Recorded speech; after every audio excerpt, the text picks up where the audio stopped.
बिस्मिल्लाहिर्रहमानिर्रहीम। आज इस वीडियो में हम इस मौजू पे बात करेंगे कि हमारे घरों में बीमारियां क्यों ज़्यादा होती हैं, हम क्यों ज़्यादा मुश्किलात में रहते हैं, परेशानियों में रहते हैं। हमारे घरों में बीमारियां क्यों नहीं जाती हमारे घरों से। बीमार होने की दो वजह हैं, एक तो या तो हमारी वो बीमारी हमारे फेफड़ों की वजह से होगी या हमारे मैदे की वजह से होगी।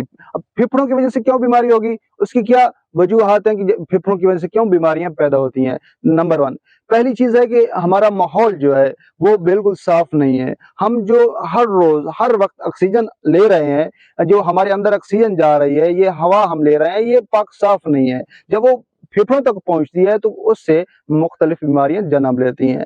दूसरी वजह जो मैदे की वजह से बीमारियां हमारे अंदर पैदा होती हैं, उसकी कुछ चंद एक वजूहत हैं। पहली वजह यह है कि हम जो मसलन खुराक खाते हैं, खुराक लेते हैं, होटलों में बैठते हैं, इतना खाते हैं कि जिसको मैदा बर्दाश्त नहीं कर सकता। जब मैदा बर्दाश्त नहीं करता तो फिर क्या होता है, फिर हमारा मैदा गर्म होता है, हीट होता है और उससे मुख्तलिफ बीमारियां पैदा होती हैं। और इसके बाद या तो हम खुराक इतनी खाते हैं, फिर हम उसके बाद कोई वर्जिश वगैरह नहीं करते, उसको हजम करने के लिए पैदल नहीं चलते ताकि वो खुराक हजम हो सके, फौरन लेट जाते हैं।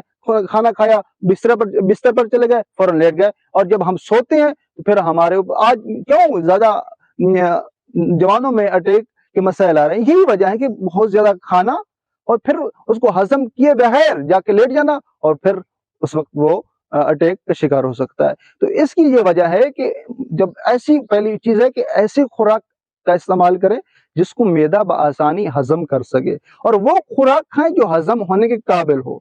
दूसरी चीज है कि इतना खाएं जिसको मैदा बआसानी जो है वो हजम कर सके और हमारे अंदर बीमारियां ना पैदा हो सके।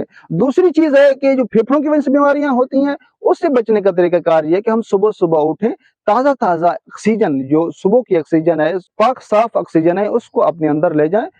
और दूसरा चीज ये है कि हम दरख्तों को लगाएं, हम ऐसे पौधे लगाएं ताकि हमारी जो ऑक्सीजन ये पाक साफ हो, ताकि हमारे अंदर जो बीमारियां हैं हम उनसे बच सकें। अस्सलाम फी अमान।